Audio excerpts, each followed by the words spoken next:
In this lesson, we're going to continue on the theme of probability and have a look at combined events. But first of all, let's have a look at a little bit of terminology and possibly a little bit of a refresher. So we're first of all going to have a look at the word or in probability. The word or. And the word or, when used in probability, usually implies that we're adding two probabilities together.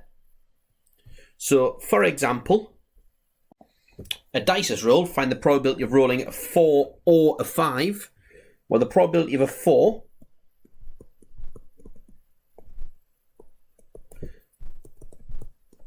add the probability of a 5 will get us the answer. So equals 1/6 plus 1/6, which we know is a third.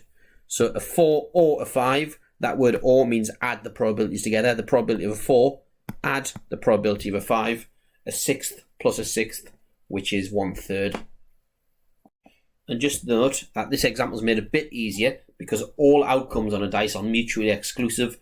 So adding them together gets us the outcome. If there was any overlap, we'd have to think about removing that overlap. So have a look back at the Venn diagrams lesson to see what I mean by that. So now let's have a look at the word and. So in probability speak, the word and usually means multiply.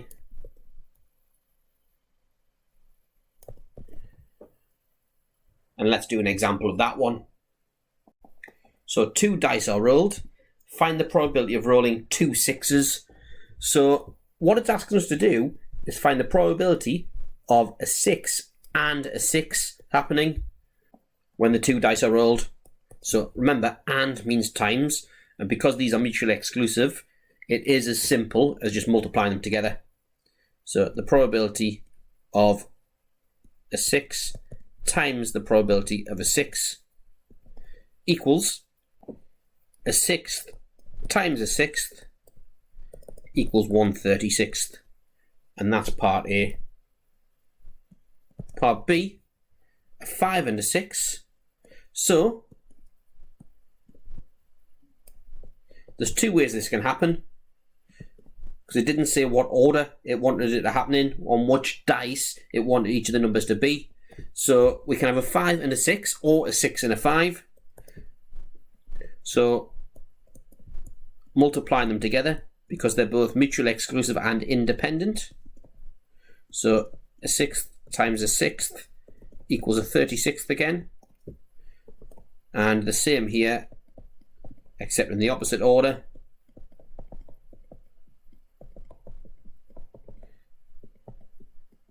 So what we can have is this outcome happening, or this outcome happening. So we wanted a 5 and a 6, so we multiplied. A 6 and a 5, so we multiplied. But now we can have this one or this one. Or means add. So to get the final probability, a 36th plus a 36th, which is 2 36ths, which is an 18th. So there we have it. So part C now, and I'll do it a little bit less in depth notation wise. I'll do a little bit less working. So now I'm going to have a look at what's on dice 1 and dice 2. A total of 5 is thrown when both scores on the where the scores on both dice are added together. So to get 5, we could have 1 4. We could have 2 3. We could have 3 2, or we could have 4 1. So each of these is a 6th times a 6th, because we want a 1 and then a 4. So that's a 36th on that one, a 36th for that one, a 36th for that one, and a 36th for that one. And the outcomes that are acceptable are this one, this one, this one, or this one. Or is the word between them there, 1 4, or 2 3, or 3 2, or 4 1. So we add them together to get 4 36th, which is 1/9. And there we have it. Nice, easy illustration of how the words or and are used in probability questions. So now let's have a look at a harder question. So the Venn diagram shows the numbers of students studying various subjects in a year group of 100 students. That's a key piece of information. 100 students means we don't have to add up all these numbers. A student is chosen at random from the 100 students, then another student is chosen from the remaining students. But find the probability that the first student studies history and the second student studies geography, but not psychology. So the first student studies history. So in my mind, to make this a bit easier, I think it would be helpful to consider each of the 4 regions individually. So let's say the first student studies history, but is chosen from here. So we're choosing a student from this region here. So the probability is 7 out of 100. And now we've chosen that, there's only 6 history students in that region now. And then the second student studies geography, but not psychology. So geography, but not psychology, is that region there. Times, and there's 37 students there. 37 out of no longer 100, it's out of 99. So let's work that out. So 7 hundredths times 37 over 99 is 259 over 9,900.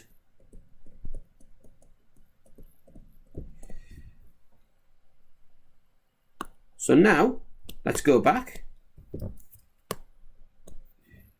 Let's now say that we're chosen from this region here.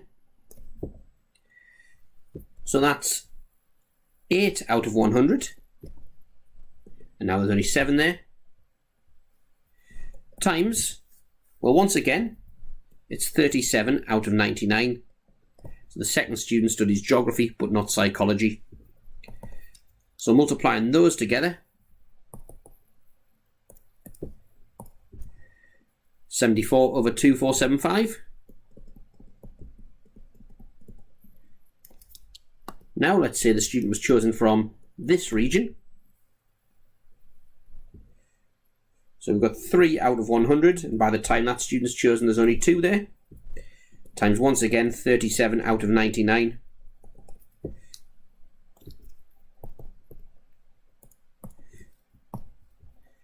$37 out of 3,300. And then finally, let's say the student was chosen from this region here. So we've got 25 out of 100, and now there's only 24. And this is the tricky part. So now there's no longer 37 students in that region, there's only 36.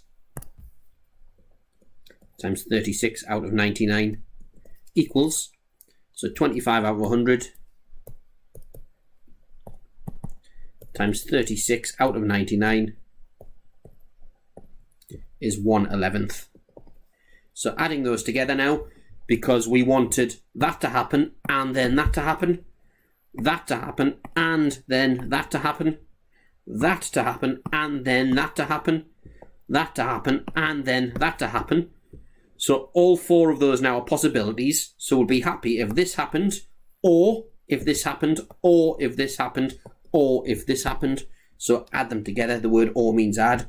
So we've got, therefore, P equals 259 over 9,900 plus 74 over 2475 plus 37 over 3,300 plus 1/11, which is equal to, let's put that in the calculator, so 259 over 9,900 plus 74 over 2475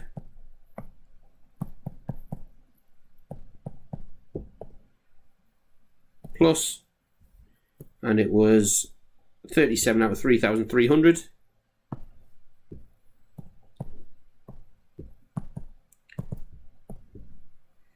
plus 1/11, which is equal to 87 over 550 is the answer. Have a go at the worksheet. Check every answer as you go.